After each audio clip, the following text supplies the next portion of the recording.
Assalomu alaykum hurmatli aziz yurtdoshlar. Bugun Saida Rametovani uylariga keldik. Gilamlarini bizga ishonib topshirdilar.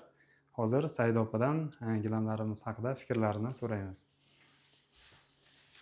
Assalomu alaykum Saida opa. Va alaykum assalom. Yaxshimisiz? Yaxshi yuribsizmi? Allohga shukr, bizdan yaxshimisiz? Xudo Bizning xizmatimizdan foydalandingiz. Bizning xizmatimiz haqida fikrlaringiz qanday? Sizning fikrlaringiz albatta biz uchun Yomon fikrim. Tushundingizmi? Aldadinglar meni.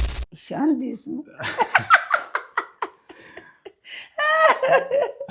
Yo, hazillashdim.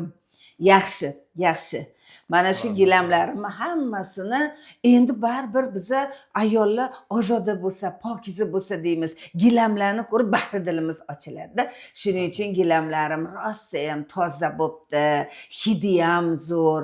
Nima qildinglar? Dusha sepdinglarmi? Voy rosa hidli bo'pti. Shunaqa mazza odamchi nafas olishi ham shunaqa uyda yaxshi bo'ldi-da. Hammasini toza qilibsizlar, rahmat. Men juda xursandman sizlarning qilgan ishinglardan, mehnatinglardan. Sizlar Saida opani fikrini eshitdingiz. Gilamlaringizni Men xursandman. Yaxshi, rosa zo'r. Katta rahmat. Gilamlaringizni bizga ishonib topshiring. Gilamlaringiz zumraddek porlaydi. Ana, zo'r, ishonaveringlar. Yaxshi. Mazza qilasizlar. Haydat.